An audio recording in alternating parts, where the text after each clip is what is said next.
Punjabi radio USA ਸੁਣ ਰਹੇ ਸਾਰੇ ਹੀ ਮਾਣਯੋਗ ਅਤੇ ਸਤਿਕਾਰਤ ਸਰੋਤਿਆਂ ਨੂੰ ਪਿਆਰ ਸਤਿਕਾਰ ਸਨ ਨਿੱਘੀ ਜਿਹੀ ਸਤਿ ਸ੍ਰੀ ਅਕਾਲ। ਸਭ ਨੂੰ ਜੀ ਨੂੰ ਆਖਦੇ ਹਾਂ। ਸੋ ਤੇ ਪ੍ਰੋਗਰਾਮ ਖਬਰ ਤੇ ਨਜ਼ਰ ਦੇ ਵਿੱਚ ਆਪ ਸਭ ਦਾ ਨਿੱਘਾ ਸਵਾਗਤ ਹੈ। ਅੱਜ 20 ਜੁਲਾਈ ਦਿਨ ਹੈਗਾ ਜੀ ਸੋਮਵਾਰ। ਆਪਣੇ ਨਾਲ ਜੁੜ ਚੁੱਕੇ ਨੇ ਮਨੋਟ ਸਟੂਡੀਓਜ਼ ਤੋਂ ਮਿੰਟੂ ਗੁਰੂਸਰੀਆ ਜੀ। ਮਿੰਟੂ ਜੀ ਆਇਆਂ ਨੂੰ ਸਵਾਗਤ ਹੈ। ਸਤਿ ਸ੍ਰੀ ਅਕਾਲ।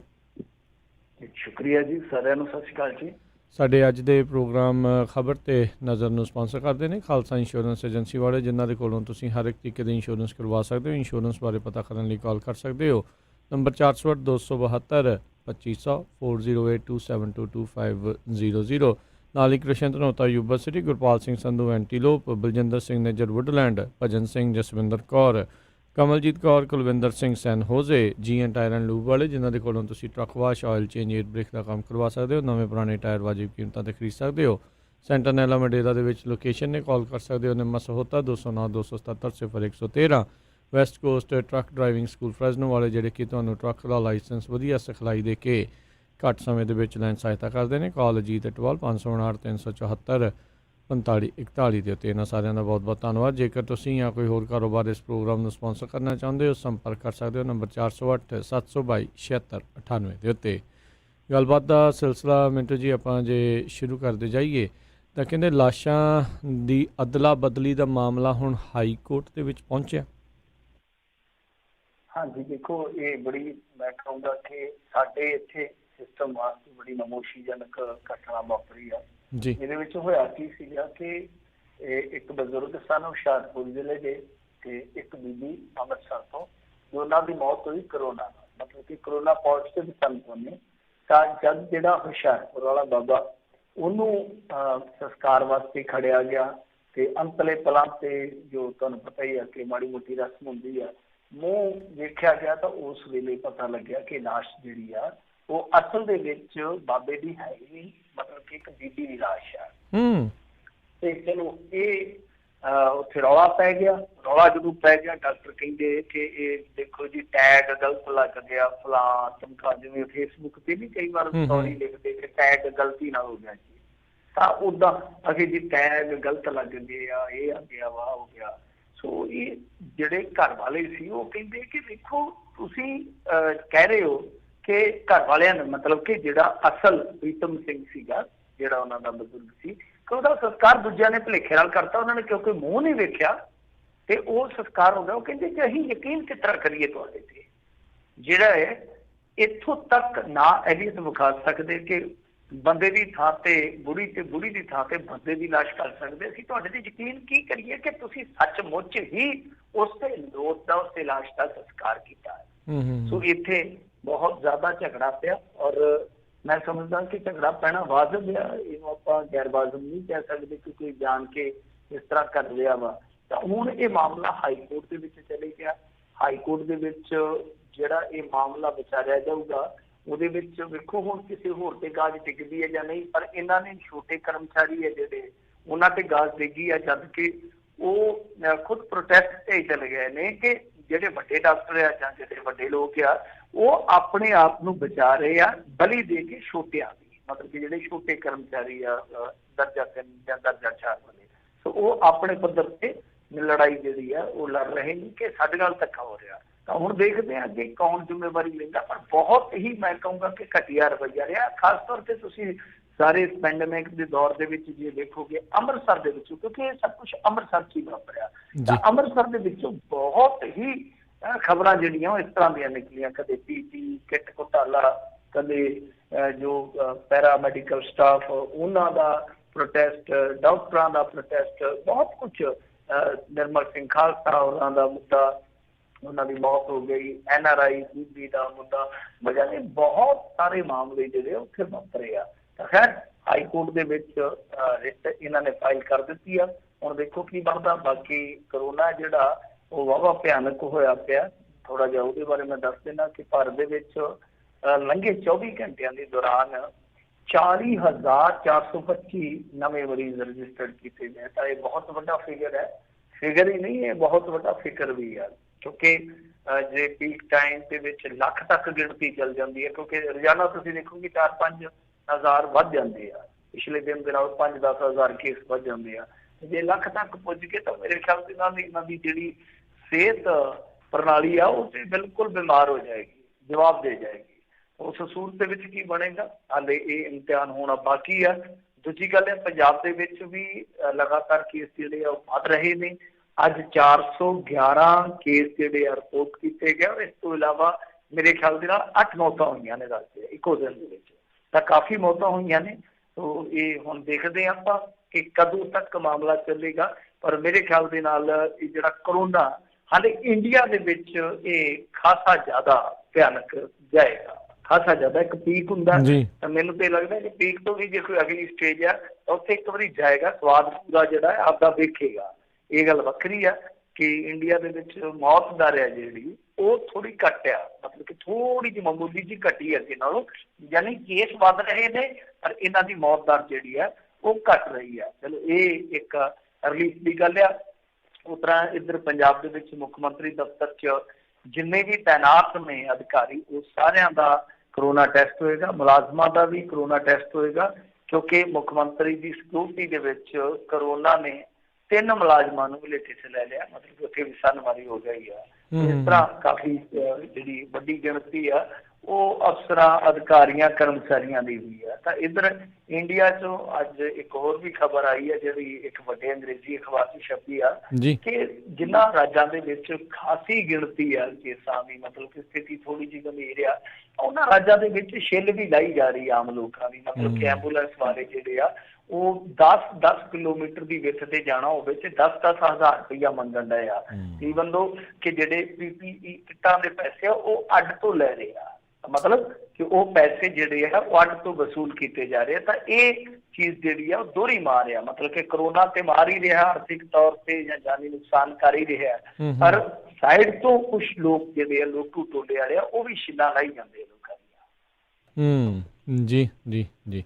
ਅਗਲੀ ਮਿੰਟੋ ਜੀ ਗੱਲ ਕਰਦੇ, ਕਹਿੰਦੇ ਕ੍ਰਾਈਮ ਬ੍ਰਾਂਚ ਵੱਲੋਂ ਸਿੱਧੂ ਮੂਸੇਵਾਲੇ ਦੇ ਖਿਲਾਫ ਇੱਕ ਹੋਰ ਮਾਮਲਾ ਦਰਜ ਆ। ਇਹ ਵੀ ਟਿਕਦਾ ਨਹੀਂ, ਇੱਥੇ ਵੀ ਕੁਛ ਨਾ ਕੁਛ ਹੋਇਆ ਰਹਿੰਦਾ। ਦੇਖੋ ਸਿੱਧੂ ਮੂਸੇਵਾਲੇ ਦਾ ਜਿਹੜਾ ਮਸਲਾ ਹੈ ਨਾ ਜੀ, ਸਿੱਧੂ ਮੂਸੇਵਾਲਾ ਬਹੁਤ ਮੈਂ ਕਹੂੰਗਾ ਕਿ ਹੁਣ ਤੇ ਕੰਟਰੋਵਰਸ਼ੀਅਲ ਗਾਇਕ ਬਣ ਗਿਆ। ਜਿੱਦਾਂ ਕਹਿ ਲਈਏ ਕਿ ਮੋਹਰ ਹੀ ਲੱਗ ਗਈ ਕੰਟਰੋਵਰਸ਼ੀਅਲ ਗਾਇਕ ਦੀ।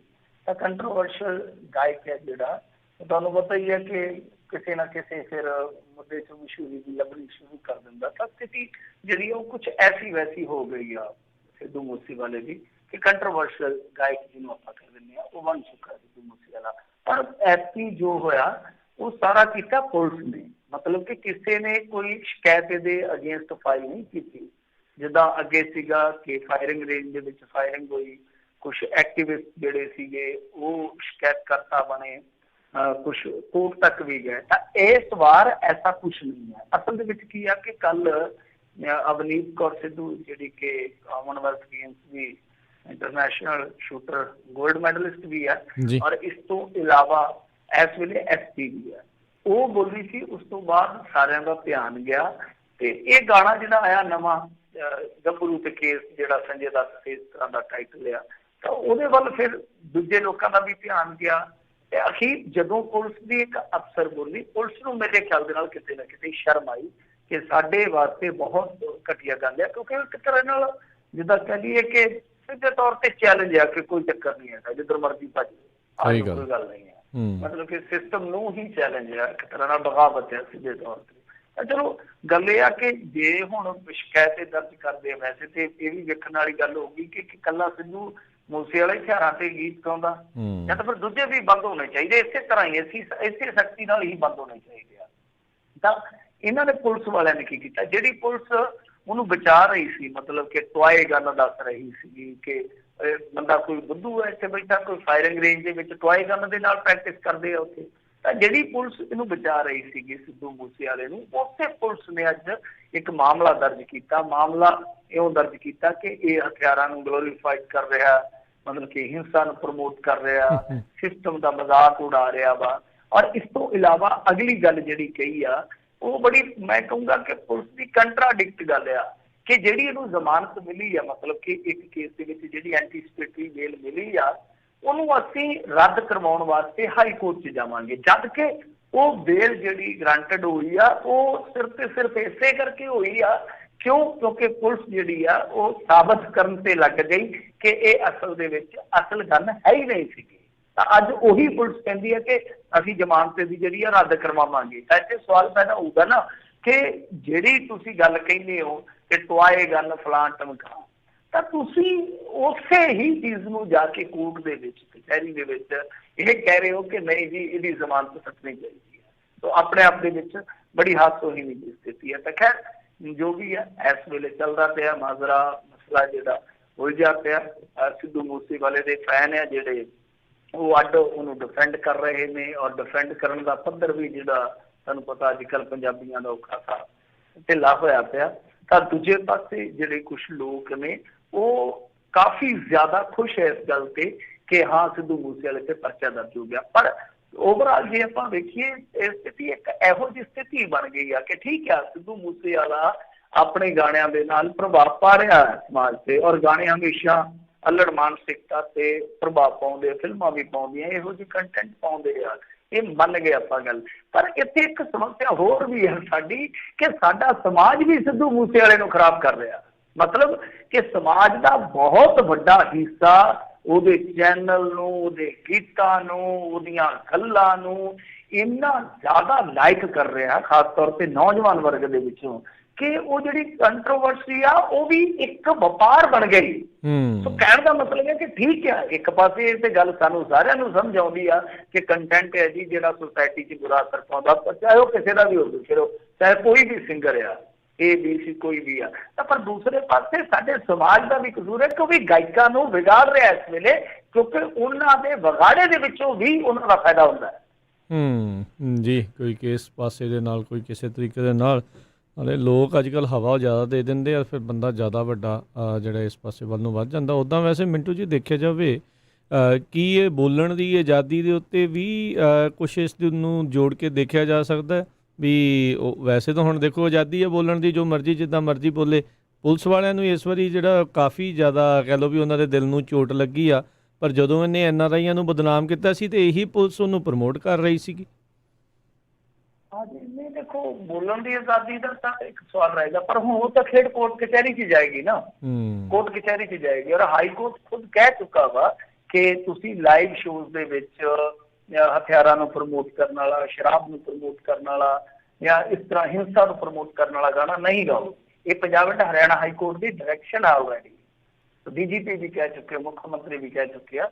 ਪਰ ਬਿਲਕੁਲ ਗੱਲ ਤੇ ਉਹੀ ਆ ਨਾ ਕਿ ਪੁਲਿਸ ਨੇ ਕਾਰਵਾਈ ਅੱਜ ਕੀਤੀ ਆ, ਤਾਂ ਪੁਲਿਸ ਜਦੋਂ ਕਾਰਵਾਈ ਕਰਨ ਦੇ ਬਿਲਕੁਲ ਪੋਜੀਸ਼ਨ ਦੇ ਵਿੱਚ ਸੀ, ਸਹੀ ਵੱਡੀ ਕਾਰਵਾਈ ਕਰ ਸਕਦੀ ਸੀ, ਜੋ ਕਿ ਕਾਰਵਾਈ ਬਣਦੀ ਸੀਗੀ, ਉਹਨਾਂ ਦੇ ਆਪਣੇ ਬੰਦਿਆਂ ਤੇ ਵੀ ਬਣਦੀ ਸੀ ਸਭ ਤੋਂ ਪਹਿਲਾਂ। ਤਾਂ ਉਦੋਂ ਬਹੁਤ ਉਹਨਾਂ ਨੇ ਗੋਲ ਮੋਲ ਕੀਤੀ ਆ ਗੱਲ।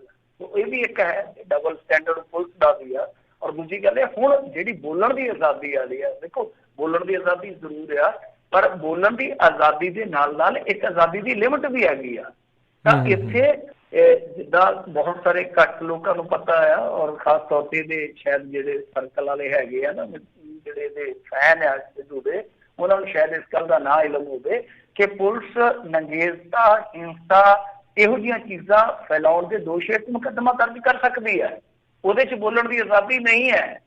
ਉਹਦੇ 'ਚ ਬੋਲਣ ਦੀ ਆਜ਼ਾਦੀ ਮਾਇਨੇ ਨਹੀਂ ਰੱਖਦੀ। ਮਤਲਬ ਕਿ ਜਿੱਥੇ ਤੁਹਾਡਾ ਕੰਟੈਂਟ ਹੈ, ਜਿਹੜਾ ਕੋਈ ਵੀ ਕੰਟੈਂਟ ਹੈ ਤੁਹਾਡਾ, ਜਿਹੜਾ ਉਹ ਸਮਾਜ ਦੇ ਵਿੱਚ ਨੰਗੇਜ਼ਤਾ, ਜਿਹਨੂੰ ਆਪਾਂ ਅਸ਼ਲੀਲਤਾ ਕਹਿ ਦਿੰਦੇ ਹਾਂ, ਹਿੰਸਾ ਜਾਂ ਇਹੋ ਜਿਹੀਆਂ ਚੀਜ਼ਾਂ ਫੈਲਾਉਂਦਾ ਹੈ, ਤਾਂ ਉਹਨੂੰ ਅੱਡ ਤੋਂ ਕਾਨੂੰਨ ਹੈ ਜਿਹੜਾ ਉਹ ਟੈਕਲ ਕਰ ਸਕਦਾ ਹੈ। ਤਾਂ ਇਹ ਵਿਵਸਥਾ ਹੈ ਆਲਰੇਡੀ। ਇਹ ਨਹੀਂ ਹੈ ਕਿ ਜਿੱਦਾਂ ਹੁਣ ਇਹਨਾਂ ਦੇ ਸਪੋਰਟਰ ਤੇ ਕਹੀ ਜਾਂਦੇ ਕਿ ਸੈਂਸਰ ਬੋਰਡ ਕਾਹਦੇ ਲਈ ਬਣਿਆ। ਸੈਂਸਰ ਬੋਰਡ ਗੀਤਾਂ ਲਈ ਕੰਮ ਨਹੀਂ ਕਰਦਾ, ਪਹਿਲੀ ਗੱਲ ਤੇ ਇਹ ਆ। ਸੈਂਸਰ ਬੋਰਡ ਫਿਰ ਤੁਹਾਨੂੰ ਅਲੱਗ ਤੋਂ ਬਣਾਉਣਾ ਪਏਗਾ। ਜੇ ਤੁਸੀਂ ਇਹ ਕਹਿੰਦੇ ਹੋ ਤਾਂ ਮੈਕੈਨਿਜ਼ਮ ਫਿਰ ਤੁਹਾਨੂੰ ਬਣਾਉਣਾ ਪਏਗਾ ਇਸ ਤਰ੍ਹਾਂ ਦਾ। ਸੋ ਗੀਤਾਂ ਵਾਸਤੇ ਸੈਂਸਰ ਬੋਰਡ ਨਹੀਂ ਹੁੰਦਾ, ਸੈਂਸਰ ਬੋਰਡ ਫਿਲਮਾਂ ਵਾਸਤੇ ਹੁੰਦਾ। ਤਾਂ ਇੱਥੇ ਇੱਕ ਅੱਡ ਤੋਂ ਕਾਨੂੰਨ ਆ ਕਿ ਜੇ ਮੰਨ ਲਓ ਸਮਾਜ ਦੇ ਵਿੱਚ ਕੋਈ ਵੀ ਸਮੱਗਰੀ ਆ ਤੁਹਾਡੀ, ਚਾਹੇ ਉਹ ਲਿਖਤ ਹੈ, ਚਾਹੇ ਉਹ ਤੁਹਾਡੀ ਮਤਲਬ ਕਿ ਬੋਲੀ ਆ, ਆਵਾਜ਼ ਆ, ਜਾਂ ਤੁਹਾਡਾ ਪਿਕਚਰਾਈਜੇਸ਼ਨ ਹੈ, ਕੁਛ ਵੀ ਜੋ ਸਮਾਜ ਦੇ ਇਸ ਸਾਰੇ ਤਬਕੇ ਨੂੰ ਇੱਧਰਲੇ ਪਾਸੋਂ ਕਿਤੋਂ ਵੀ ਨੁਕਸਾਨ ਪਹੁੰਚਾਉਂਦਾ, ਤਾਂ ਮਾਮਲਾ ਦਰਜ ਹੋ ਸਕਦਾ। ਪਰ ਇਹ ਹੁਣ ਕਾਨੂੰਨੀ ਖੇਡ ਆ। ਕਾਨੂੰਨ ਆਪਣਾ ਫੈਸਲਾ ਕਰੂਗਾ ਕਿ ਕੀ ਸੱਚਾ, ਕੀ ਝੂਠ ਆ, ਕੀ ਇਹਦੀ ਆਜ਼ਾਦੀ ਆ, ਔਰ ਕੀ ਕਾਨੂੰਨ ਦਾ ਉਲੰਘਣ ਹੋਇਆ। ਇਹ ਸਾਰੀਆਂ ਚੀਜ਼ਾਂ ਉੱਥੇ ਆ। ਪਰ ਬਹਿਸ ਦਾ ਵਿਸ਼ਾ ਤੇ ਇਹੋ ਹੈ ਨਾ ਕਿ ਸਾਡੇ ਬਹੁਤ ਸਾਰੇ ਲੋਕ ਜਾਨੀ ਆਪਸ ਦੇ ਵਿੱਚ ਵੱਡੇ ਲੋਕ ਹੈ ਜਿਹੜੇ, ਉਹਨਾਂ ਦੇ ਵਿੱਚ ਬਹੁਤ ਸਾਰਾ ਤਬਕਾ ਹੈ ਜਿਹੜਾ ਉਹ ਇਹਨਾਂ ਕਾਰਵਾਈਆਂ ਦੀ ਵਿਰੋਧਤਾ ਕਰ ਰਿਹਾ। ਇਹ ਵੇਖਣ ਵਾਲੀ ਚੀਜ਼ ਹੈ। ਜੀ ਜੀ। ਅਗਲੀ ਗੱਲ ਕਰੀਏ ਮਿੰਟੂ ਜੀ, ਕਹਿੰਦੇ ਪੰਜਾਬ ਦੇ ਵਿੱਚ ਸਕੂਲ ਫੀਸਾਂ ਦੇ ਮਾਮਲੇ ਤੇ ਮਾਪਿਆਂ ਨੂੰ ਹਾਈ ਕੋਰਟ ਦੇ ਵੱਲੋਂ ਝਟਕਾ। ਹਾਂਜੀ, ਇਹਨਾਂ ਨੂੰ ਝਟਕਾ ਲੱਗਣਾ ਹੀ ਸੀਗਾ ਕਿਉਂਕਿ ਉਮੀਦ ਸੀਗੀ। ਮੈਂ ਤਾਂ ਵੈਸੇ ਵੀ ਸ਼ੁਰੂ ਤੋਂ ਕਹਿੰਦਾ ਕਿ ਦੇਖੋ, ਜੇ ਤੁਹਾਨੂੰ ਝਟਕਾ ਲੱਗ ਗਿਆ, ਕੋਰਟ ਨੇ ਤੁਹਾਡੇ ਉਲਟ ਫੈਸਲਾ ਦਿੱਤਾ ਤੇ ਕੀ ਕਰੋਗੇ? ਪੈਸੇ ਤੁਹਾਡੇ ਜਿਹੜੇ ਉਹ ਇਕੱਠੇ ਹੋ ਜਾਣਗੇ। ਸੋ ਐਸਾ ਹੀ ਹੁੰਦਾ ਜਾਪਦਾ, ਕਿਉਂਕਿ ਸਿੰਗਲ ਬੈਂਚ ਦੇ ਫੈਸਲੇ ਨੂੰ ਡਬਲ ਬੈਂਚ ਕੋਲੇ ਜਾ ਕੇ ਚੈਲੰਜ ਕੀਤਾ ਗਿਆ ਸੀਗਾ ਤਾਂ ਡਬਲ ਬੈਂਚ ਨੇ ਵੀ ਕਿਹਾ ਕਿ ਸਿੰਗਲ ਬੈਂਚ ਦਾ ਜਿਹੜਾ ਫੈਸਲਾ ਤੁਹਾਨੂੰ ਮੰਨਣਾ ਪਊਗਾ ਸਾਰੀਆਂ ਧਿਰਾਂ ਨੂੰ।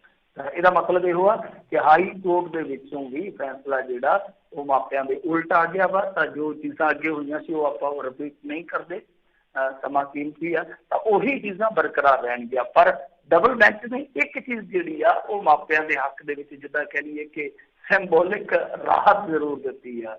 ਤਾਂ ਉਹ ਸਿੰਬੋਲਿਕ ਰਾਹਤ ਕੀ ਆ ਕਿ ਮਤਲਬ ਜੇ ਕੋਈ ਆਪਣੀ ਨੌਕਰੀ ਗਵਾ ਚੁੱਕਾ ਵਾ, ਰੁਜ਼ਗਾਰ ਜਿੱਦਾਂ ਖੁੱਸਿਆ ਹੈ, ਔਰ ਜਾਂ ਜਿਹਦਾ ਕੋਈ ਬਿਜ਼ਨਸ ਲਾਸ ਕਰ ਗਿਆ ਬਿਲਕੁਲ, ਉਹ ਬੰਦਾ ਆਪਣੀ ਐਪਲੀਕੇਸ਼ਨ ਦੇ ਸਕਦਾ ਹੈ। ਜਿਹਦਾ ਬੱਚਾ ਕਿਸੇ ਵੀ ਸਕੂਲ 'ਚ ਪੜ੍ਹਦਾ ਹੈ ਤਾਂ ਉਹ ਉਸ ਮੈਨੇਜਮੈਂਟ ਨੂੰ, ਜਿਹੜੀ ਸਕੂਲ ਨੂੰ ਚਲਾਉਂਦੀ ਹੈ, WhatsApp ਰਾਹੀਂ, ਈਮੇਲ ਰਾਹੀਂ ਆਪਣੀ ਐਪਲੀਕੇਸ਼ਨ ਕਰ ਸਕਦਾ ਕਿ ਆਹ ਗੱਲ ਹੈ ਭਾਈ, ਮੈਂ ਫੀਸ ਦੇਣ ਦੇ ਸਮਰੱਥ ਨਹੀਂ ਹਾਂ। ਤਾਂ ਉੱਥੇ ਕੀ ਆ ਕਿ ਸਕੂਲ ਆ ਜਿਹੜਾ ਉਹ ਬੱਚੇ ਦਾ ਨਾਂ ਨਹੀਂ ਕੱਟ ਸਕੂਗਾ। ਸੋ ਇਹ ਜ਼ਰੂਰ ਇੱਕ ਅੰਸ਼ਿਕ ਰਾਹਤ ਹੈ। ਬਾਕੀ ਕੁਝ ਵੀ ਮਾਪਿਆਂ ਦੀ ਫੇਵਰ ਦੇ ਵਿੱਚ ਨਹੀਂ ਗਿਆ। ਸਾਰਾ ਕੁਛ ਹੈ ਜਿਹੜਾ ਉਹ ਅਗੇਂਸਟ ਹੀ ਗਿਆ ਇਸ ਮਾਮਲੇ ਦੇ ਵਿੱਚ ਹੁਣ ਤੱਕ। ਬਾਕੀ ਜਿਹੜਾ ਸਾਰਾ ਫੈਸਲਾ ਹੈ, ਮਤਲਬ ਕਿ ਬਿਲਕੁਲ ਜਿਹੜਾ ਜਿੱਦਾਂ ਕਹਿ ਲਈਏ ਕਿ ਤੱਤਸਾਰ ਕਹਾਣੀ ਦਾ, ਉਹ ਸਾਹਮਣੇ ਆਏਗਾ 29 ਨੂੰ। ਪਰ ਇਹ ਜਿੱਦਾਂ ਆ ਜਾਂਦਾ ਅੰਤਰਿਮ ਫੈਸਲਾ ਆ ਜਾਂਦਾ, ਇੰਟਰਮ ਜਿਹਨੂੰ ਆਪਾਂ ਕਹਿ ਦਿੰਦੇ ਹਾਂ, ਇੰਟਰਮ ਦੇ ਵਿੱਚ ਉਹਨਾਂ ਨੇ ਇਹ ਚੀਜ਼ਾਂ ਸਾਫ਼ ਕਰ ਦਿੱਤੀਆਂ। ਜੀ ਜੀ। ਅਗਲੀ ਜਿਹੜੀ ਮਿੰਟੂ ਜੀ ਗੱਲ ਕਰੀਏ, ਕਹਿੰਦੇ ਬੇਅਦਬੀ ਮਾਮਲਿਆਂ ਦੀ ਜਾਂਚ ਕਰਦੀ ਰਹੇਗੀ ਪੰਜਾਬ ਪੁਲਿਸ ਦੀ ਸਿੱਟ, ਤੇ ਅਦਾਲਤ ਨੇ CBI ਨੂੰ ਦਿੱਤਾ ਝਟਕਾ ਆ। ਇਸ ਦਾ ਕੀ ਮਾਇਨਾ ਹੈ? ਕਿਹੜੀ ਧਿਰ ਨੂੰ ਫਾਇਦਾ ਤੇ ਕਿਹੜੀ ਨੂੰ ਨੁਕਸਾਨ ਆ?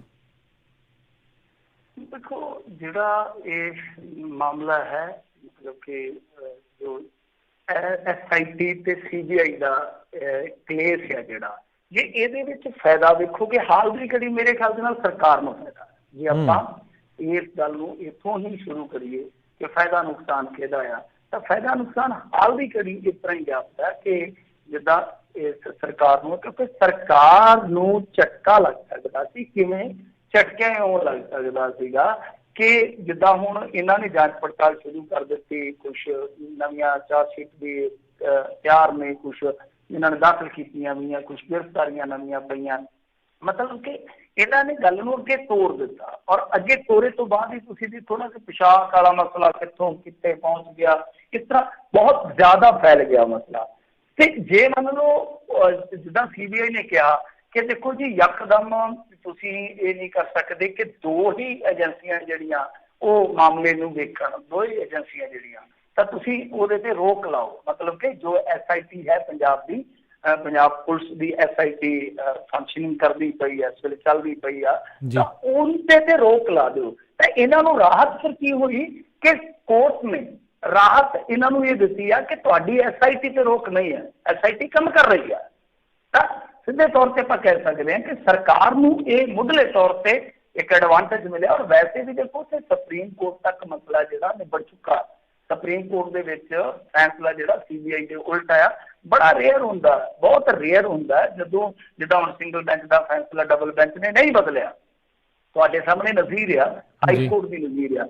ਇਸ ਤਰ੍ਹਾਂ ਸੁਪਰੀਮ ਕੋਰਟ ਦੇ ਵਿੱਚ ਵੀ ਇਹੋ ਹੀ ਵੇਖਣ ਨੂੰ ਮਿਲਦਾ ਕਿ ਜਦੋਂ ਤੁਸੀਂ ਕਿਸੇ ਬੈਂਚ ਤੋਂ ਫੈਸਲਾ ਲੈ ਰਹੇ ਹੋ, ਤੁਸੀਂ ਰਿਵਿਊ ਪਟੀਸ਼ਨ ਪਾਉਂਦੇ ਹੋ, ਠੀਕ ਹੈ, ਇੱਕ ਪ੍ਰਕਿਰਿਆ ਹੈ। ਉਸ ਤੋਂ ਬਾਅਦ ਤੁਸੀਂ ਕਿਊਰੇਟਿਵ ਪਟੀਸ਼ਨ ਵੀ ਮੇਰੇ ਖਿਆਲ ਦੇ ਨਾਲ ਪਾ ਸਕਦੇ ਹੋ, ਬਟ ਜ਼ਿਆਦਾਤਰ ਫੈਸਲਾ ਜਿਹੜਾ ਉਹੀ ਰਹਿੰਦਾ ਜਿਹੜਾ ਪਹਿਲਾਂ ਆ ਜਾਂਦਾ। ਤਾਂ ਮੇਰੇ ਖਿਆਲ ਦੇ ਨਾਲ ਇਹ ਸਰਕਾਰ ਨੂੰ ਇਸ ਵੇਲੇ ਐਡਵਾਂਟੇਜ ਮਿਲਿਆ ਕਿ ਇਹਨਾਂ ਦੀ ਜਿਹੜੀ ਜਾਂਚ ਪੜਤਾਲ ਆ ਉਹ ਜਾਰੀ ਰਹੇ, ਔਰ ਜਾਰੀ ਹੈ। ਤਾਂ ਦੂਜੇ ਪਾਸੇ CBI ਨੇ ਦਲੀਲਾਂ ਜ਼ਰੂਰ ਦਿੱਤੀਆਂ, ਪਰ ਉਹਨਾਂ ਦੀਆਂ ਦਲੀਲਾਂ ਹਾਲ ਦੀ ਘੜੀ ਮੰਨੀਆਂ ਨਹੀਂ ਗਈਆਂ। ਇਹਨਾਂ ਦੀ ਹੁਣ ਤਰੀਕ ਜਿਹੜੀ ਆ ਉਹ ਮੇਰੇ ਖਿਆਲ ਦੇ ਨਾਲ ਅੱਗੇ ਪਾ ਦਿੱਤੀ ਗਈ ਆ, 29 ਜੁਲਾਈ ਨੂੰ ਫੇਰ ਸੁਣਵਾਈ ਹੋਊਗੀ। ਤੇ ਤਦ ਤੱਕ ਯਾਨੀ ਜਿਹੜੀ SIT ਆ ਉਹ ਆਪਣਾ ਕੰਮ ਕਾਜ ਹੈ ਜਿਹੜਾ ਉਹ ਕਰਦੀ ਰਹੂ। ਜੀ ਜੀ ਜੀ। ਅਗਲੀ ਮਿੰਟੂ ਜੀ ਆਪਾਂ ਗੱਲ ਕਰੀਏ ਤਾਂ ਕਹਿੰਦੇ ਲਵਪ੍ਰੀਤ ਸਿੰਘ ਦੀ ਚੰਡੀਗੜ੍ਹ ਵਿਖੇ ਹੋਈ ਮੌਤ ਦੀ ਜਾਂਚ ਹਾਈ ਕੋਰਟ ਦੇ ਸਿਟਿੰਗ ਜੱਜ ਤੋਂ ਕਰਵਾਈ ਜਾਵੇ, ਚੀਮਾ ਹੋਣਾ ਦੀ ਮੰਗ। ਹਾਂਜੀ ਦੇਖੋ, ਇਸ ਮੁੰਡੇ ਦੀ ਜਿਹੜੀ ਖੁਦਕੁਸ਼ੀ ਹੈ ਇਸ ਵੇਲੇ ਬਹੁਤ ਜ਼ਿਆਦਾ ਉਹਨੂੰ ਲੈ ਕੇ ਸਿਆਸਤ ਦੇ ਵਿੱਚ ਜੇ ਵੇਖੀਏ ਤਾਂ ਪੂਰਾ ਖਿੱਚੂ ਵਾਲਾ ਮਾਹੌਲ ਆ, ਕਿਉਂਕਿ ਦੋਨੇ ਹੀ ਦਲ ਹੈ ਜਿਹੜੇ ਖਾਸ ਤੌਰ ਤੇ ਸੁਖਪਾਲ ਸਿੰਘ ਖਹਿਰਾ ਅਤੇ ਆਮ ਆਦਮੀ ਪਾਰਟੀ ਉਹ ਇਸ ਮੁੱਦੇ ਨੂੰ ਚੁੱਕ ਰਹੇ ਆ ਜ਼ਬਰਦਸਤ ਤਰੀਕੇ ਦੇ ਨਾਲ, ਔਰ ਚੁੱਕਣਾ ਵੀ ਚਾਹੀਦਾ ਕਿਉਂਕਿ ਇਹ ਮਾਮਲਾ ਵੀ ਉਸੇ ਚੀਜ਼ ਦੇ ਨਾਲ ਹੀ ਜਾ ਕੇ ਜੁੜਦਾ NIA ਦੇ ਨਾਲ। ਉਹਨਾਂ ਨੇ ਇਸ ਮੁੰਡੇ ਨੂੰ ਇਨਵੈਸਟੀਗੇਸ਼ਨ ਵਾਸਤੇ ਸੱਦਿਆ ਸੀਗਾ। ਦਲਿਤ ਪਰਿਵਾਰ ਦਾ ਦੱਸਿਆ ਜਾਂਦਾ, ਸੰਗਰੂਰ ਜ਼ਿਲ੍ਹੇ ਦੇ ਵਿੱਚ ਰੱਤਾ ਖੇੜਾ ਪਿੰਡ ਆ, ਤੇ ਇਹ ਦੱਸਦੇ ਆ ਕਿ ਸਮਨਿੰਗ ਜਦੋਂ ਹੋਈ ਇਹ ਮੁੰਡਾ ਉੱਥੇ ਚਲ ਗਿਆ, ਉਸ ਤੋਂ ਬਾਅਦ ਇਹਨੇ ਉੱਥੇ ਹੀ ਮਤਲਬ ਕਿ ਚੰਡੀਗੜ੍ਹ ਹੀ ਖੁਦਕੁਸ਼ੀ ਕਰ ਲਈ। ਦੱਸਦੇ ਮੋਹਾਲੀ ਦੇ ਇੱਕ ਗੁਰਦੁਆਰੇ ਦੇ ਵਿੱਚ ਖੁਦਕੁਸ਼ੀ ਕੀਤੀ ਇਹਨੇ। ਤਾਂ ਉਹ ਜਿਹੜੀ ਖੁਦਕੁਸ਼ੀ ਆ ਉਹ ਟੱਬਰ ਦੇ ਹੁਣ ਸੰਗੋਂ ਨਹੀਂ ਲੈਂਦੀ। ਉਹ ਕਹਿੰਦੇ ਆ ਕਿ ਦੇਖੋ ਇਹ ਗੱਲ ਜਿਹੜੀ ਆ ਅਸੀਂ ਨਹੀਂ ਹਜ਼ਮ ਕਰ ਸਕਦੇ ਕਿ ਮੁੰਡੇ ਨੇ ਖੁਦਕੁਸ਼ੀ ਕਰ ਲਈ ਆ, ਕੋਈ ਇਸ ਤਰ੍ਹਾਂ ਦੀ ਗੱਲ ਹੀ ਨਹੀਂ ਹੈਗੀ ਕਲੀਅਰ। ਹਾਲਾਂਕਿ ਕੁਝ ਨੋਟ ਜਿਹੜੇ ਆ ਉਹ ਜ਼ਰੂਰ ਅੱਜ ਵਾਇਰਲ ਹੋਏ ਆ, ਉਹਨੇ ਆਪ ਲਿਖੇ ਮੁੰਡੇ ਨੇ, ਸ਼ਾਇਦ ਆਪਣੀ ਘਰਵਾਲੀ ਨੂੰ ਉਹਨੇ ਮੈਸੇਜ ਲਿਖਿਆ ਕਿ ਮੈਨੂੰ ਮਾਫ ਕਰ ਦੀ। ਉਹ ਚਲੋ ਜਜ਼ਬਾਤ ਹੁੰਦੇ ਆ ਕਿਸੇ ਵੀ ਬੰਦੇ ਦੇ, ਪਰ ਉਹਦੀ ਪੁਸ਼ਟੀ ਆਪਾਂ ਨਹੀਂ ਕਰ ਸਕਦੇ ਹਾਲ ਦੀ ਘੜੀ ਕਿ ਵਾਕਿਆ ਹੀ ਉਹਦੇ ਹੱਥ ਦੇ ਲਿਖੇ ਹੋਏ ਆ ਜਾਂ ਕੁਝ ਤਥਾਕਥਿਤ ਕੋਈ ਹੋਰ ਕਹਾਣੀ ਹੈ। ਤਾਂ ਇਹ ਸਾਰੀਆਂ ਚੀਜ਼ਾਂ ਜਿਹੜੀਆਂ ਉਹ ਆਪਣੀ ਥਾਂ ਤੇ ਆ, ਪਰ ਆ ਜਿਹੜੀ ਇੱਕ ਥਿਊਰੀ ਆ ਇਹ ਬਹੁਤ ਜ਼ਿਆਦਾ ਇਸ ਵੇਲੇ ਵਜਨਦਾਰ ਆ ਕਿ ਕੀ ਮਾਨਸਿਕ ਤੌਰ ਤੇ ਉਹ ਨੌਜਵਾਨ ਇਸ ਪੁੱਛਗਿੱਛ ਤੋਂ ਟੁੱਟ ਗਿਆ ਜਾਂ ਸਰੀਰਕ ਤੌਰ ਤੇ ਕੁਝ ਹੋਇਆ। ਤਾਂ ਬਿਲਕੁਲ ਇਹਦਾ ਨਿਸਤਾਰਾ ਜਿਹੜਾ ਉਹ ਗੱਲਾਂ ਬਾਤਾਂ ਰਾਹੀਂ ਨਹੀਂ ਹੋ ਸਕਦਾ, ਕੋਈ ਵੀ ਆਪਾਂ ਜੱਜਮੈਂਟ ਨਹੀਂ ਦੇ ਸਕਦੇ। ਤਾਂ ਉਹਦਾ ਨਿਸਤਾਰਾ ਕੀ ਆ ਕਿ ਪੋਸਟਮਾਰਟਮ ਦੀ ਰਿਪੋਰਟ ਜਿਹੜੀ ਆ ਉਹ ਵੇਖੀ ਜਾਵੇ, ਫਿਰ ਬਾਰੀਕੀ ਦੇ ਨਾਲ ਕੁਝ ਹੋਰ ਜਿਹੜੀਆਂ ਚੀਜ਼ਾਂ ਉੱਤੇ ਹੁੰਦੀਆਂ ਨੇ ਜਿੱਦਾਂ CCTV ਵਗੈਰਾ, ਜਿੱਥੇ ਜਿੱਥੇ ਵੀ ਜੋ ਵੀ ਉਹੋ ਜਿਹੀਆਂ ਚੀਜ਼ਾਂ ਸਾਫ਼ ਕਰਦੇ ਹੋਣ ਸਥਿਤੀ ਨੂੰ, ਤਾਂ ਉਹ ਚੀਜ਼ਾਂ ਦੇਖਣੀਆਂ ਪੈਣਗੀਆਂ। ਫਿਰ ਹੀ ਜਾ ਕੇ ਤੈਅ ਹੋਏਗਾ ਕਿ ਅਸਲ ਦੇ ਵਿੱਚ ਵਾਪਰਿਆ ਕੀ ਆ। ਪਰ ਇਸ ਚੀਜ਼ ਨੂੰ ਆਪਾਂ ਇਸ ਚੀਜ਼ ਨਾਲ ਜੋੜ ਸਕਦੇ ਹਾਂ ਕਿ ਜੋ UAPA ਵਾਲਾ ਕੰਮ ਚੱਲਿਆ, ਹਾਲਾਂਕਿ ਸੁਖਪਾਲ ਖਹਿਰਾ ਨਾ ਉੱਠਦਾ ਤੇ ਮੇਰੇ ਖਿਆਲ ਦੇ ਨਾਲ ਹੋਰ ਵੀ ਕੇਸ ਰਜਿਸਟਰਡ ਹੋਣੇ ਸਨ।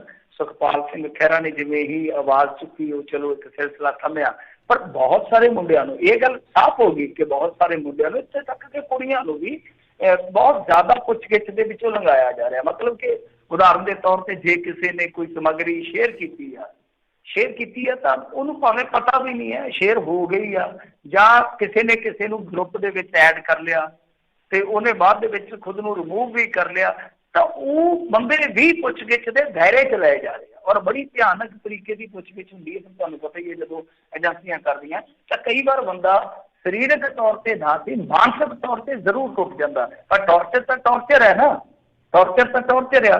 ਜੇ ਸਰੀਰਕ ਟੌਰਚਰ ਕਿਸੇ ਬੰਦੇ ਨੂੰ ਖੁਦਕੁਸ਼ੀ ਲਈ ਮਜਬੂਰ ਕਰਦਾ ਹੈ ਤਾਂ ਉਹ offense ਆ। ਤਾਂ ਮਾਨਸਿਕ ਤੌਰ ਤੇ ਮਜਬੂਰ ਕਰਨਾ ਇਹ ਵੀ ਤੇ ਆਪਣੇ ਆਪ ਦੇ ਵਿੱਚ ਖੁਦਕੁਸ਼ੀ ਲਈ ਉਕਸਾਵਾ ਹੀ ਹੈ ਜਾਂ ਮਜਬੂਰ ਕਰਨਾ ਹੀ ਹੈ। ਪਰ ਇਹਦੇ ਵਿੱਚ ਜੇ ਆਪਾਂ ਦੇਖੀਏ ਉਸ ਸੁਸਾਈਡ ਨੋਟ ਨੂੰ ਸਹੀ ਮੰਨੀਏ ਜੋ ਉਹਨੇ ਅੰਤਲੇ ਸਮੇਂ ਲਿਖਿਆ ਮੁੰਡੇ ਨੇ, ਤਾਂ ਉਹਦੇ ਵਿੱਚ ਉਹਨੇ ਕੋਈ ਇਹੋ ਜਿਹੀ ਚੀਜ਼ ਮੈਂਸ਼ਨ ਨਹੀਂ ਕੀਤੀ।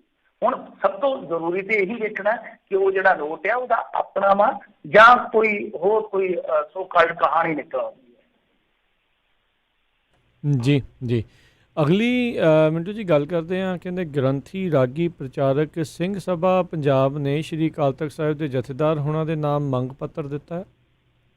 ਹਾਂਜੀ, ਇਹਨਾਂ ਨੇ ਮੰਗ ਪੱਤਰ ਦਿੱਤਾ। ਉਹੀ ਮੁੱਦਾ ਤੁਹਾਨੂੰ ਪਤਾ ਹੀ ਆ ਕਿ ਜਿਸ ਤਰ੍ਹਾਂ ਗੁਟਕਾ ਦਿੱਤੇ ਗਏ ਸਨ, ਵੀਡੀਓ ਵੀ ਮੈਂ ਤੁਹਾਨੂੰ ਕੱਲੀ ਸੀ ਕਿਉਂਕਿ ਉਦੋਂ ਨੂੰ ਵੀਡੀਓ ਆਈ ਸੀ ਕਿ ਉਸ ਤੋਂ ਬਾਅਦ ਇਹ ਵੀਕਐਂਡ ਦੇ ਵਿੱਚ ਕਾਫੀ ਜ਼ਿਆਦਾ ਮੁੱਦਾ ਜਿਹੜਾ ਭਖ ਗਿਆ। ਤਾਂ ਇਹਨਾਂ ਨੇ ਸ਼ਿਕਾਇਤ ਕੀਤੀ ਹੈ ਜਾ ਕੇ ਅਕਾਲ ਤਖ਼ਤ ਸਾਹਿਬ ਤੇ ਕਿ ਆ ਭਾਈ ਇਹ ਮਾਮਲਾ ਜਿਹੜਾ ਨਿਬੇੜਿਆ ਜਾਵੇ। ਤਾਂ ਜਿਹੜੀ ਭਾਈ ਚਤਰ ਸਿੰਘ ਜੀਵਨ ਸਿੰਘ ਫਰਮ ਆ ਉਹਨਾਂ ਨੇ ਹੁਣ ਸਫਾਈ ਦਿੱਤੀ ਆ, ਪ੍ਰੈਸ ਕਾਨਫਰੰਸ ਕੀਤੀ ਆ। ਉਹ ਕਹਿੰਦੇ ਕਿ ਦੇਖੋ ਸੁਖਮਨਾ ਸਾਹਿਬ ਜਿਹੜੀ ਆ ਉਹ ਬਾਣੀ ਗੁਰੂ ਗ੍ਰੰਥ ਸਾਹਿਬ ਦੇ ਅੰਗ 833 ਤੇ ਸੁਭਾਇਮਾਨ ਹੈ। ਤਾਂ ਉਹਨਾਂ ਨੇ ਸਾਫ਼ ਦੱਸਿਆ ਕਿ ਗੁਰੂ ਰਾਮਦਾਸ ਜੀ ਦੀ ਬਾਣੀ ਜਿਹੜੀ ਆ ਉਹ 833 ਤੋਂ ਲੈ ਕੇ 1326 ਅੰਗ ਤੱਕ ਆ, ਤੇ ਇਹ ਗੁਰੂ ਗ੍ਰੰਥ ਸਾਹਿਬ ਦੇ ਵਿੱਚ ਹੀ ਸ਼ਾਮਲ ਆ। ਇਸ ਤੋਂ ਇਲਾਵਾ ਉਹਨਾਂ ਕਿਹਾ ਕਿ ਅਸੀਂ ਬਾਣੀਆਂ ਦਾ ਤਸਕਰਾ ਵੀ ਪੇਸ਼ ਕੀਤਾ, ਤੇ ਦੂਜਾ ਇਹ ਗੱਲ ਕਹਿੰਦੇ ਆ ਕਿ ਇੱਕ ਹੋਰ ਗੁਟਕਾ ਸਾਹਿਬ ਜਿੱਥੇ ਨੀਲਾ ਬਾਰਡਰ ਹੈ ਉਸ ਤੇ ਸੁਖਮਨੀ ਸਾਹਿਬ ਦੇ ਪਾਠ ਨਾਲ ਸੰਪਟ ਲੱਗਾ ਹੈ, ਉਹ ਸਾਡੇ ਵੱਲੋਂ ਨਹੀਂ ਮਤਲਬ ਕਿ ਪਬਲਿਸ਼ ਕੀਤਾ ਗਿਆ। ਉਹ ਇਹਨਾਂ ਨੇ ਸਾਫ਼ ਕਰ ਦਿੱਤਾ। ਫਿਰ ਉਹ ਕਹਿੰਦੇ ਆ ਕਿ ਜਿਸ ਤੇ ਲਿਖਿਆ ਸਤਿਗੁਰੂ ਸ੍ਰੀ ਰਾਮ ਸਿੰਘ ਜੀ ਸਹਾਇ, ਉਹ ਕਹਿੰਦੇ ਆ ਕਿ ਸਾਡਾ ਮਤਲਬ ਕਿ ਨਹੀਂ ਪ੍ਰਕਾਸ਼ਿਤ, ਜਿਹਦੇ ਚ ਹਵਨ ਸਮਗਰੀ ਵਗੈਰਾ ਲਿਖੀ ਹੈ, ਉਹ ਸਾਰਾ ਕੁਛ ਹੈ ਜਿਹੜਾ ਨਾਮਧਾਰੀ ਸੰਪਰਦਾ ਭੈਣੀ ਸਾਹਿਬ ਵਾਲੇ ਆ ਜਿਹੜੇ ਉਹ ਪ੍ਰਕਾਸ਼ਿਤ ਕਰਦੇ ਆ। ਮਤਲਬ ਕਿ ਇਹਨਾਂ ਨੇ ਇੱਕ ਚੀਜ਼ ਦੱਸੀ ਹੈ ਜਿਹੜੀ ਕਿ ਕਾਫੀ ਜ਼ਿਆਦਾ ਸਮਝ ਤੋਂ ਬਾਹਰ ਸੀਗੀ, ਸੁਖਮਨਾ ਸਾਹਿਬ ਕਿ ਉਹ ਬਾਣੀ ਦਾ ਹੀ ਹਿੱਸਾ, ਮਤਲਬ ਕਿ ਜੋ ਸੁਖਮਨਾ ਸਾਹਿਬ ਆ ਉਹ ਗੁਰੂ ਗ੍ਰੰਥ ਸਾਹਿਬ ਦੇ ਵਿੱਚ ਹੀ ਬਾਣੀ ਜਿਹੜੀ ਆ ਦਰਜ ਹੈ। ਤਾਂ ਇਹ ਇਹਨਾਂ ਨੇ ਦੱਸਿਆ। ਦੂਜੀ ਗੱਲ ਇਹ ਕਹੀ ਆ ਕਿ ਜਿਨ੍ਹਾਂ ਨੇ ਇਹ ਵੀਡੀਓ ਪਾਈ ਸੀਗੀ, ਮਤਲਬ ਕਿ ਵਾਇਰਲ ਕੀਤੀ ਆ, ਉਹਨਾਂ ਨੇ ਸਾਥੋਂ ਮਾਫੀ ਵੀ ਮੰਗੀ ਆ। ਤੇ ਦੂਜੀ ਗੱਲ ਜਿਹੜੀ ਆ ਉਹ ਸਵਾਲ ਵੀ ਕਰਦੇ ਆ ਕਿ ਦੇਖੋ ਜਿਹੜੇ ਪ੍ਰਚਾਰਕ ਹੁਣ ਚਲੋ ਆਪਣੇ ਵਰਗਿਆਂ ਨੂੰ ਤੇ ਮਾਫੀ ਕਰ ਦੇਣਗੇ, ਇਹ ਕਹਿੰਦੇ ਆ ਕਿ ਜਿਹੜੇ ਇਸ ਤਰ੍ਹਾਂ ਪ੍ਰਚਾਰਕ ਨੇ ਜਾਂ ਜਿਹੜੇ ਲੋਕ ਜਿੱਦਾਂ ਗ੍ਰੰਥੀ ਸੀਗੇ, ਪਾਠੀ ਸੀਗੇ, ਜਿਹੜੇ ਲੋਕ ਇਸ ਤਰ੍ਹਾਂ ਬਾਣੀ ਨਾਲ ਜੁੜੇ ਹੋਏ ਆ, ਕਿ ਉਹਨਾਂ ਨੂੰ ਇਸ ਚੀਜ਼ ਦੀ ਨੌਲੇਜ ਨਹੀਂ ਹੈਗੀ, ਉਹ ਸਵਾਲ ਵੀ ਕਰਦੇ ਆ।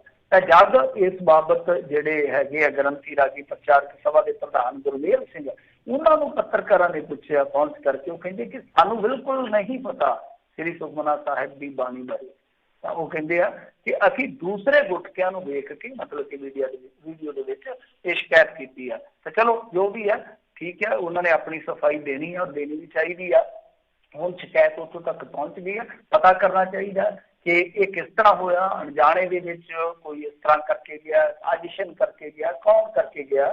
ਚਲੋ ਠੀਕ ਹੈ, ਧਰਮ ਨੇ ਸਾਫ਼ ਕਰ ਦਿੱਤਾ ਕਿ ਸਾਡੇ ਭਾਈ ਇਹ ਗੁਟਕੇ ਨਹੀਂ ਹੈ, ਪਰ ਕਿਤੋਂ ਤਾਂ ਆਏ ਆ। ਤੇ ਇਸ ਤਰ੍ਹਾਂ ਔਰ ਲਾ ਕੇ ਲੁੱਟ ਕੇ ਉੱਥੇ ਵੰਡਣ ਦਾ ਜਾਂ ਉੱਥੇ ਰੱਖਣ ਦਾ ਮੰਤਵ ਕੀ ਆ, ਇਹ ਪਤਾ ਲੱਗਣਾ ਚਾਹੀਦਾ, ਜਾਂਚ ਪੜਤਾਲ ਹੋ ਜਾਣੀ ਚਾਹੀਦੀ ਹੈ। ਜੀ ਜੀ। ਅਗਲੀ ਮਿੰਟ ਜਾਂਦੇ ਜਾਂਦੇ ਗੱਲ ਕਰੀਏ ਤਾਂ ਦਾਦੂਵਾਲ ਦੇ ਦਾਅਵੇ ਤੋਂ ਝੀਂਡੇ ਹੁਣਾਂ ਨੇ ਦੱਸਿਆ ਖੁਦ ਨੂੰ ਪ੍ਰਧਾਨ। ਦੇਖੋ ਇਹਨਾਂ ਦਾ ਦਾਅਵਾ ਸੀਗਾ, ਥੋੜੇ ਦਿਨ ਪਹਿਲਾਂ ਪ੍ਰੈਸ ਨੋਟ ਵੀ ਜਾਰੀ ਹੋਇਆ ਸੀ, ਉਸ ਤੋਂ ਬਾਅਦ ਇਹਨਾਂ ਦਾ ਪਾਕਿਸਤਾਨ ਵਾਲਾ ਬਿਆਨ ਵੀ ਆਇਆ ਸੀਗਾ ਦਾਦੂਵਾਲ ਸਾਹਿਬ ਦਾ। ਤਾਂ ਹੁਣ ਜਿਹੜੇ ਜਗਦੀਸ਼ ਸਿੰਘ ਝੀਂਡਾ ਮਤਲਬ ਕਿ ਜਿਹੜੇ ਮੋਢੀ ਆ ਹਰਿਆਣਾ ਕਮੇਟੀ ਦੇ, ਤੇ ਉਹਨਾਂ ਨੇ ਸਾਫ਼ ਕਿਹਾ, ਉਹ ਕਹਿੰਦੇ ਕਿ ਦੇਖੋ ਜੀ ਇਹ ਜਿਹੜੀ ਗੱਲ ਕਰਦੇ ਆ ਨਾ ਕਿ ਪ੍ਰਧਾਨਗੀ ਵਾਲੀ ਕੀ ਕਾਰਜਕਾਰੀ ਪ੍ਰਧਾਨ ਉੱਤੇ ਬਣਾ ਦਿੱਤੇ ਗਏ ਆ, ਤਾਂ ਐਸਾ ਨਹੀਂ ਹੈ। ਉਹ ਕਹਿੰਦੇ ਕਿ ਇਹਨਾਂ ਨੇ ਸਿਰਫ ਮੀਟਿੰਗ ਦੀ ਪ੍ਰਧਾਨਗੀ ਕੀਤੀ ਸੀ। ਉਹ ਜਿਵੇਂ ਦਿੰਦੇ ਆ, ਉਹ ਗੱਲ ਨਹੀਂ ਕਰਦੇ ਹੁੰਦੇ ਕਿ ਮੰਗਣ ਆਈ ਘਰੇ ਮੱਲ ਮਾਰ ਕੇ ਬਹਿ ਗਈ, ਵਿਸ਼ੇਸ਼ ਤਰ੍ਹਾਂ ਬੋਲਦੇ ਹੁੰਦੇ ਆ। ਤੇ ਉਹਨਾਂ ਦੇ ਕਹਿਣ ਦਾ ਮਤਲਬ ਕਿ ਇਹਨਾਂ ਨੂੰ ਤੇ ਬਸ ਮੀਟਿੰਗ ਦੀ ਇੱਕ ਪ੍ਰਧਾਨਗੀ ਸੌਂਪੀ ਗਈ ਸੀ, ਕਿਉਂਕਿ ਅੰਤਰਿੰਗ ਕਮੇਟੀ ਦੇ ਮੈਂਬਰ ਆ, ਇਸ ਤੋਂ ਵੱਧ ਨਹੀਂ ਹੈ। ਤਾਂ ਇਹ ਹੁਣ ਰੌਲਾ ਪਿਆ। ਹੁਣ ਦੇਖੋ ਦਾਦੂਵਾਲ ਸਾਹਿਬ ਜਿਹੜੇ ਆ ਉਹ ਕੀ ਬਿਆਨ ਦਿੰਦੇ ਆ, ਕਿਉਂਕਿ ਸਾਫ਼ ਤੇ ਸਥਿਤੀ ਉਦੋਂ ਬਾਅਦ ਹੀ ਹੋਊਗੀ ਨਾ, ਉਦੋਂ ਬਾਅਦ ਹੀ ਪਤਾ ਲੱਗੂਗਾ ਕਿ ਸੱਚ ਝੂਠ ਕੀ ਆ। ਬਾਕੀ ਸਟੇਟਮੈਂਟ ਜਿਹੜੀ ਅੱਜ ਪਹਿਰੇਦਾਰ 'ਚ ਲੱਗੀ ਹੈ ਜਗਦੀਸ਼ ਸਿੰਘ ਝੀਂਡਾ ਹੋਰਾਂ ਦੀ, ਉਹ ਕਾਫੀ ਹੈਰਾਨ ਕਰਦੀ ਹੈ। ਉਹ ਕਹਿੰਦੇ ਕਿ ਅਸੀਂ ਇਹੋ ਜਿਹੇ ਹੱਥਾਂ 'ਚ ਜਾਣ ਹੀ ਨਹੀਂ ਦੇਣੀ ਕਮੇਟੀ ਜਿਹੜੀ ਕਮੇਟੀ ਨੂੰ ਵੇਚਦੇ ਨੇ। ਐਸੀ ਗੱਲ ਉਹ ਕਰ ਰਹੇ ਨੇ, ਬਹੁਤ ਵੱਡੀ ਗੱਲ ਕਹਿ ਰਹੇ ਆ। ਤੇ ਕਿਉਂਕਿ ਦੇਖੋ ਇਹਨਾਂ ਦਾ ਤਾਂ ਵੈਸੇ ਵੀ ਮਾਮਲਾ ਜਿਹੜਾ ਨਾ ਉਹ ਬੜਾ ਨਾਜ਼ੁਕ ਰਿਹਾ। ਜੇ ਤੁਸੀਂ ਦੇਖੋ ਕਿ 14 'ਚ ਜਦੋਂ ਬਣੀ, ਜਦੋਂ ਬਾਦਲ ਸਾਹਿਬ ਨੇ ਬਿਆਨ ਦਿੱਤਾ ਸੀਗਾ ਕਿ ਮੈਂ ਸ਼ਹੀਦ ਹੋ ਜਾਊਂਗਾ, ਇਹ ਕਮੇਟੀ ਟੁਕੜੇ ਟੁਕੜੇ ਹੋਈ, ਤਾਂ ਉਸ ਤੋਂ ਬਾਅਦ ਦਾਦੂਵਾਲ ਜੀ ਜਿਹੜੇ ਆ ਉਹ ਅਰੈਸਟ ਹੋਏ। ਬਾਦਲਾਂ ਨੇ ਇੱਥੇ ਅਰੈਸਟ ਕੀਤੇ, ਇਹਨਾਂ ਨੇ ਰਿਜ਼ਾਈਨ ਕਰ ਦਿੱਤਾ। ਔਰ ਰਿਜ਼ਾਈਨ ਜਿਹੜਾ ਸੀ ਪੁਲਿਸ ਹਿਰਾਸਤ 'ਚ ਆਇਆ ਸੀਗਾ, ਤੇ ਇਹਨਾਂ ਨੂੰ ਮਤਲਬ ਕਿ ਸਾਫ਼ ਨਹੀਂ ਸੀ ਹੋ ਪਾ ਰਿਹਾ ਕਿ ਵਾਪਰਿਆ ਕੀ ਹੈ। ਜਿਹੜੇ ਬਾਹਰ ਬੈਠੇ ਸੀਗੇ ਤਾਂ ਉਹ ਭੇਤ ਸੀਗਾ, ਪਤਾ ਨਹੀਂ ਕਿ ਪੁਲਿਸ ਨੇ ਦਿੱਤਾ ਕਿ ਜਾਂ ਇਹਨਾਂ ਨੇ ਆਪ ਅਸਤੀਫਾ ਦਿੱਤਾ। ਉਹ ਬੜਾ ਉਦੋਂ ਮਤਲਬ ਕਿ ਗੁੱਝਾ ਜਿਹਾ ਮੁੱਦਾ ਸੀਗਾ।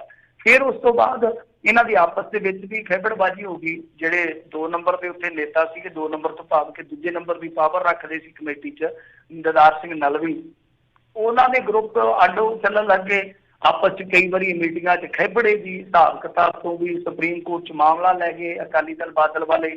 ਇਹ ਵਕੀਲ ਕਰਨ ਦੇ ਮਾਮਲੇ 'ਚ ਵੀ ਕਾਫੀ ਕੁਛ ਹੋਇਆ। ਔਰ ਇਹਨਾਂ ਨੇ ਇੱਕ ਦੂਜੇ ਤੇ ਇੱਥੋਂ ਤੱਕ ਇਲਜ਼ਾਮ ਲਾਏ ਜਗਦੀਸ਼ ਸਿੰਘ ਝੀਂਡਾ ਤੇ ਕਿ ਬਾਦਲਾਂ ਵੱਲ ਚਲੇ ਗਿਆ।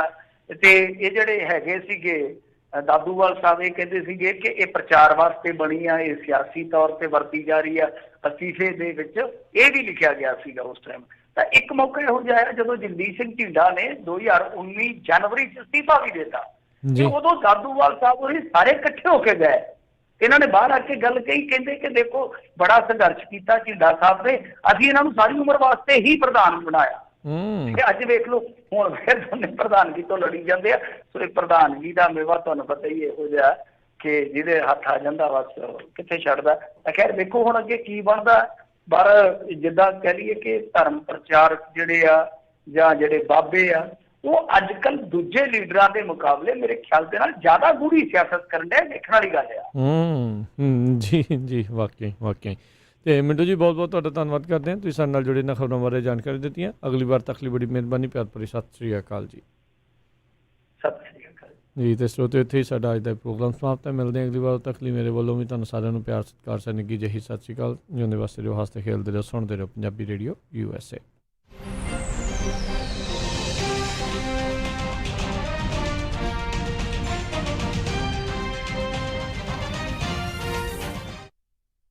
ਤੁਸੀਂ ਸੁਣ ਰਹੇ ਹੋ Punjabi radio USA KOBO Yuba city 1450 AM, KIID Sacramento 1470 AM, KWRU Fresno 1300 AM, KLHC Bakersfield 1350 AM। ਭਾਗਵਾਨ ਨੇ ਅੱਜ